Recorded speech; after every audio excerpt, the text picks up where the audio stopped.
வணக்கம். மாலை முரசு தொலைக்காட்சியின் 8 திக்கும் 8 மணி செய்தி தொகுப்பில் செய்திகளை விரிவாக பார்ப்பதற்கு முன் தலைப்புச் செய்திகளை பார்க்கலாம்.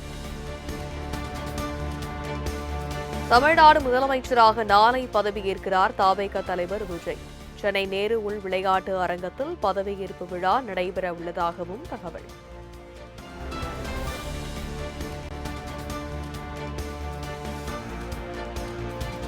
தவேக சட்டமன்ற கட்சி தலைவராக தமிழக வெற்றிக் கழக தலைவர் விஜய் தேர்வு.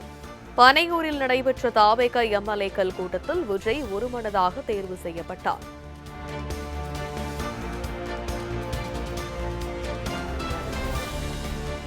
முதல்வராக பதவியேற்கும் விஜய் தலைமையிலான அமைச்சரவையில் யாருக்கெல்லாம் இடம்?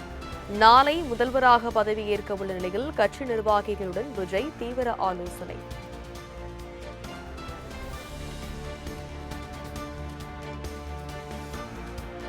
விஜய் தலைமையிலான அமைச்சரவையில் இடம்பெறப் போகும் அமைச்சர்களின் உத்தேச பட்டியல் வெளியானது. என் ஆனந்த், ஆதவ் அர்ஜுனா, செங்கோட்டையன், நிர்மல்குமார், அருண்ராஜ் உள்ளிட்டோர் இடம்பெற வாய்ப்பு.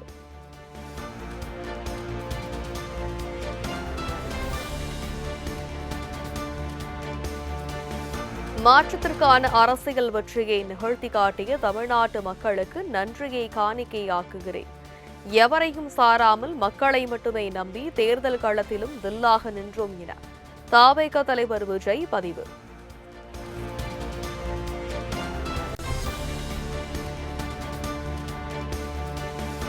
நடுநிலை என்ற பெயரிலும் விமர்சனம் என்ற பெயரிலும் முகமூடி அணிந்த அவமானங்களும் அவதூறுகளுமே நமக்கு பரிசு. தமிழகத்தில் அரசியலை அச்சுறுத்தி கொண்டிருந்த பணநாயகம் ஆழ குழி தோண்டி புதைக்கப்பட்டுள்ளதாகவும் விஜய் கருத்து.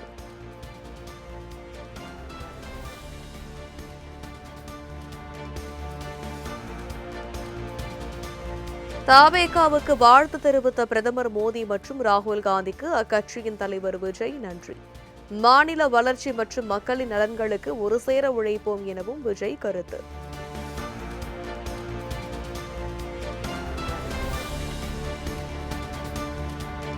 தவேகாவிற்கு ஆதரவு அமைப்பது தொடர்பாக தமிழக காங்கிரஸ் முடிவெடுக்கலாம்.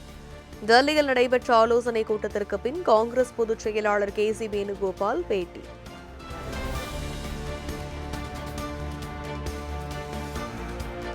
சென்னை ராயப்பேட்டையில் உள்ள கட்சி தலைமை அலுவலகத்தில் இன்று அதிமுக எம்எல்ஏக்கள் கூட்டம். தவேக தலைவர் விஜய்க்கு ஆதரவு அளிப்பதா வேண்டாமா என்பது குறித்து ஆலோசனை நடத்த உள்ளதாக தகவல்.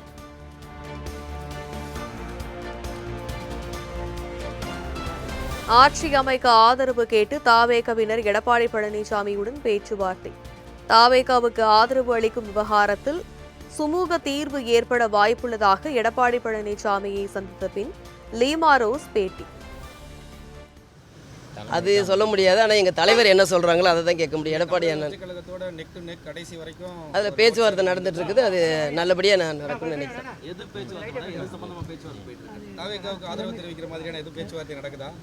ஆமாம், தவேகாவுக்கும் நம்ம எடப்பாடி அண்ணனும் பேச்சுவார்த்தை நடந்துட்டு இருக்குது. நல்லபடியாக பேச்சுவார்த்தை முடியும்னு நினைக்கிறேன்.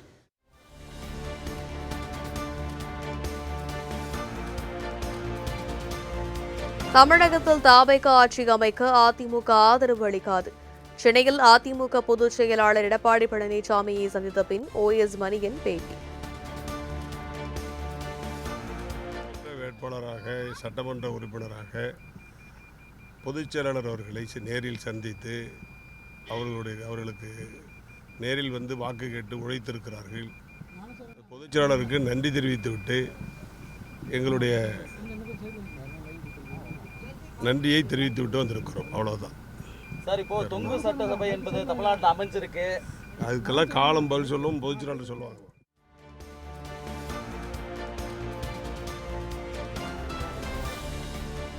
திமுக கூட்டணியில் இருப்பவர்கள் யாரும் கூட்டணியை விட்டு வெளியேற மாட்டார்கள். ஆதரவு கோரி தவேக அணுகியதா என்ற கேள்விக்கு மதிமுக பொதுச் செயலாளர் வைகோ திட்டவட்டம். கூட்டணியுடைய மற்ற கட்சிகள் பெரும்பான்மைக்கான ஆதரவு கொடுக்கக்கூடிய நிலைக்கு ஒரு காலம் இங்கே இருக்கக்கூடிய எந்த கட்சியும் அந்த முடிவுக்கு வராது. இந்த கூட்டணியில் யாரும் அதற்கான அசைவை கூட கொடுக்க மாட்டார்கள். இந்த கூட்டணி நீடிக்கும் என்பதுதான் என்னுடைய திடமான நம்பிக்கை. அதில் எந்த அசைவும் ஏற்படாது நம்புகிறேன். மற்றது காலப்போக்கில் காலம்தான் நிரூபிக்க வேண்டும்.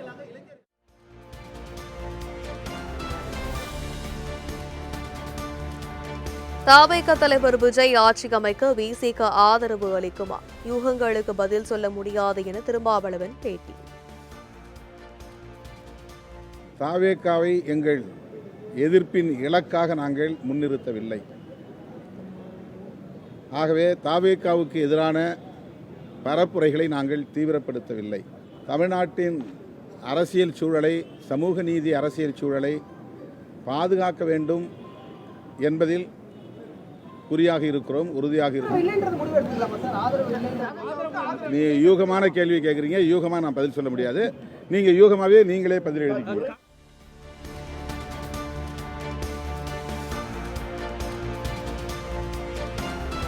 வகுப்புவாத சக்திகளுக்கு தமிழகத்தில் இடமில்லை என்பது தேர்தல் மூலம் நிறுவனம். மார்க்சிஸ்ட் கம்யூனிஸ்ட் மாநில செயலாளர் பே. சண்முகம் பேட்டி.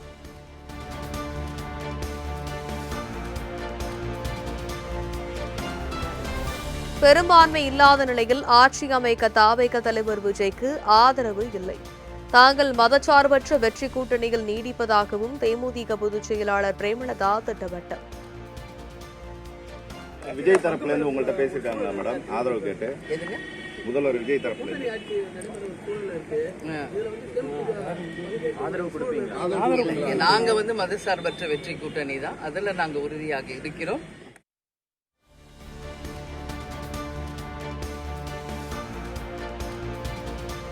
தேர்தலில் வெற்றி பெற்ற தவேக எம்எல்ஏக்களை தனியார் விடுதியில் தங்க வைக்க தலைமை ஏற்பாடு. ஆட்சி அமைக்க போதிய பெரும்பான்மை கிடைக்காத நிலையில் எம்எல்ஏக்களுக்கு பாதுகாப்பு.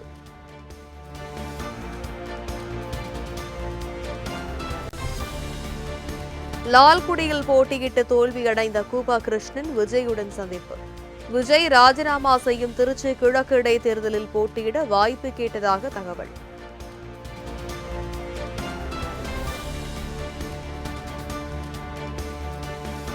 தமிழ்நாடு முதலமைச்சராக பொறுப்பேற்க உள்ள விஜய்க்கு நாம் தமிழர் கட்சி தலைமை ஒருங்கிணைப்பாளர் சீமான் வாழ்த்து.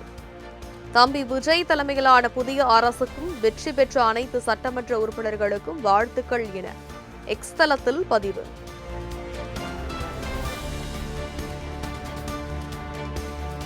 பணம் கொடுக்காமல் சில இடங்களில் வாக்கு கூட கேட்காமல் 1.5 கோடி பேர் தவேகாவுக்கு வாக்களித்துள்ளதாக தென்னிந்திய திரைப்பட தொழிலாளர்கள் சம்மேளனம் பாராட்டு. தமிழ்நாட்டு மக்களின் நம்பிக்கையை காப்பாற்ற விஜய் நல்லாட்சி தர வேண்டும் என்றும் வாழ்த்து.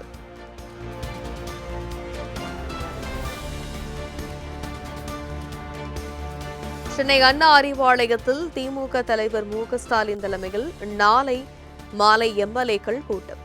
உதயநிதியை எதிர்க்கட்சித் தலைவராக நியமிப்பது உள்ளிட்ட பல்வேறு விவகாரங்கள் குறித்து முக்கிய ஆலோசனை நடக்க உள்ளதாக தகவல்.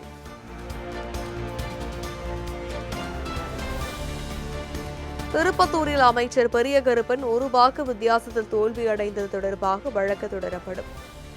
எதிர்க்கட்சித் தலைவராக தான் தேர்வு செய்யப்படுவது குறித்து திமுக தலைமைதான் முடிவு செய்யும் என்றும் உதயநிதி ஸ்டாலின் பேட்டி.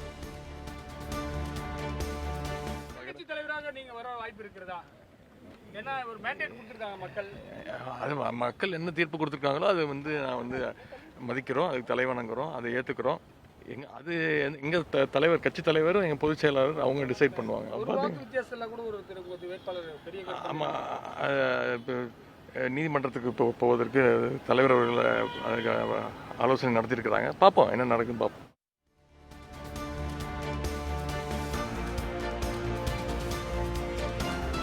திமுக தலைவர் மு.க.ஸ்டாலினுடன் கூட்டணி கட்சி தலைவர்கள் சந்திப்பு.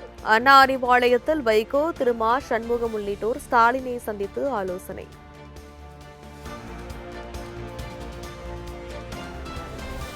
முதலமைச்சர் மு.க.ஸ்டாலின் ராஜினாமா கடிதம் ஏற்பு. புதிய ஆட்சி அமையும் வரை காபந்து முதலமைச்சராக தொடர ஆளுநர் வேண்டுகோள் விடுத்துள்ளதாக தகவல்.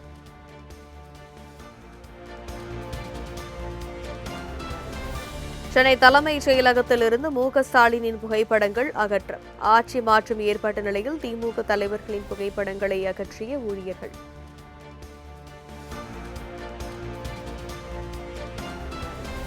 சென்னை கொளத்தூர் தொகுதியில் தனக்கு வாக்களித்தவர்களுக்கு நன்றி தெரிவித்த திமுக தலைவர் மு.க.ஸ்டாலின் தொண்டர்கள் புடைசூழ வாகனத்தில் சென்றவாறு நன்றி தெரிவிப்பு.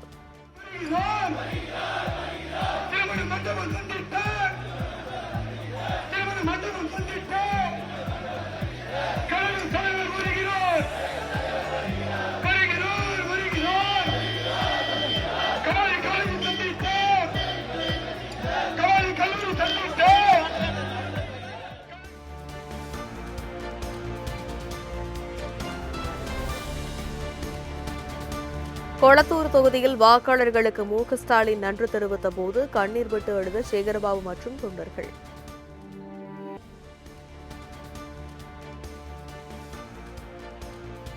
தொண்டர்களை பார்த்து அழாதீர்கள் என சைகை மூலம் கூறிய மு.க.ஸ்டாலின்.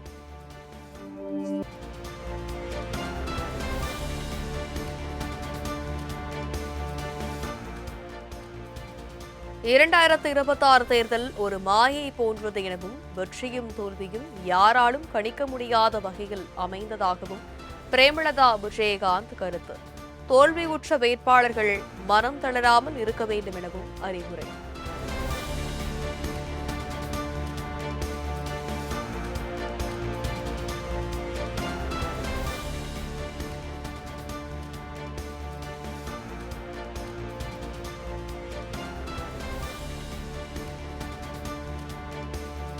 கோவை, நீலகிரி, தென்காசி, நெல்லை, கன்னியாகுமரி உள்ளிட்ட 7 மாவட்டங்களில் இன்று கனமழைக்கு வாய்ப்பு. சென்னை வானிலை ஆய்வு மையம் கணிப்பு.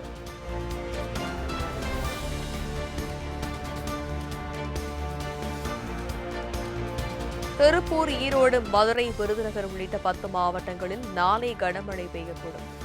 வரும் 10ஆம் தேதி தமிழகத்தின் பல்வேறு பகுதிகளில் கனமழை நீடிக்கும் எனவும் வானிலை ஆய்வு மையம் தகவல்.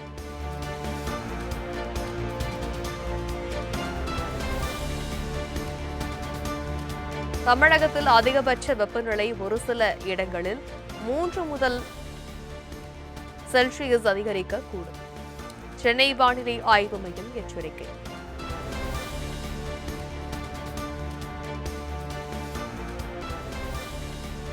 புதுச்சேரியில் என்ஆர் காங்கிரஸ் தலைமையிலான என்டிஏ கூட்டணி 18 இடங்களில் வெற்றி.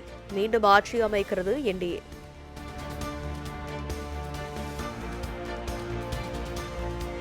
புதுச்சேரி துணைநிலை ஆளுநரை இன்று சந்திக்கிறார் முதலமைச்சர் ரங்கசாமி. என்டிஏ கூட்டணி 18 இடங்களை கைப்பற்றிய நிலையில் ஆட்சி அமைக்க உரிமை கோர உள்ளதாக தகவல்.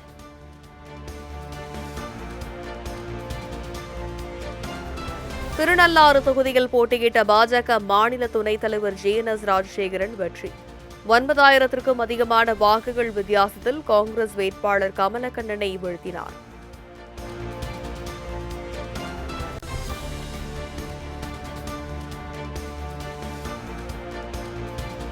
புதுச்சேரி சட்டமன்ற தேர்தலில் வெற்றி பெற்ற எம்எல்ஏக்களுடன் பாஜக தலைவர்கள் ஆலோசனை. மத்திய அமைச்சர் மன்சுக் மாண்டவியா, புதுச்சேரி தேர்தல் பொறுப்பாளர் நிர்மல்குமார் சுரானா உள்ளிட்டோர் ஆலோசனை.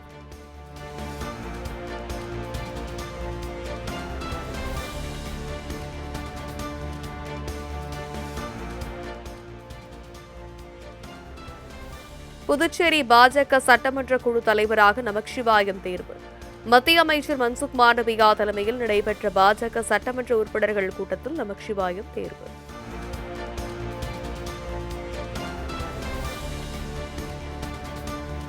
அதிக தொகுதிகளில் வென்று 10 ஆண்டுகளுக்கு பிறகு கேரளத்தில் ஆட்சியை பிடிக்கும் காங்கிரஸ். முதலமைச்சர் யார், அமைச்சர்கள் யார் என்பதை ஆலோசித்துதான் முடிவெடுப்போம் என மூத்த தலைவர் ஏ.கே. அந்தோணி அறிவிப்பு.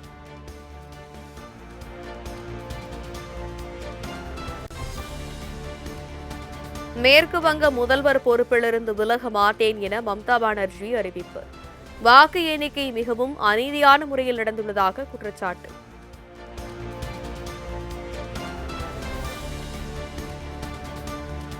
ஹோர்மூஸ் நீரிணையில் தவிக்கும் கப்பல்களுக்கு பாதுகாப்பு அளித்து செல்லும் அமெரிக்க கப்பல்களை தாக்கினால் ஈரான் பூமியிலிருந்து துடைத்தெறியப்படும். அமெரிக்க அதிபர் டிரம்ப் கடும் எச்சரிக்கை.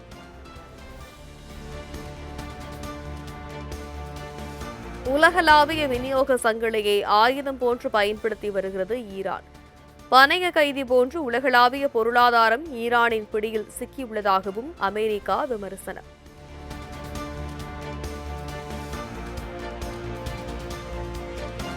ஐபிஎல் கிரிக்கெட் போட்டியில் சென்னை சூப்பர் கிங்ஸ் அபார வெற்றி. 8 விக்கெட்டுகளை வித்தியாசத்தில் டெல்லி அணியை வீழ்த்தி அசத்தல்.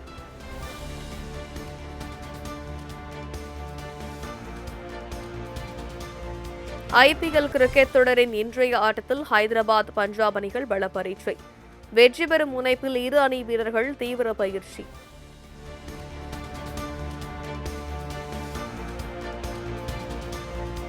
T20 கிரிக்கெட் தரவரிசையில் 275 புள்ளிகள் பெற்று முதலிடம் பிடித்தது இந்திய ஆடவர் அணி. இங்கிலாந்து அணி 2ஆம் இடமும் ஆஸ்திரேலியா 3ஆம் இடமும் பெற்றுள்ளதாக ICC அறிவிப்பு.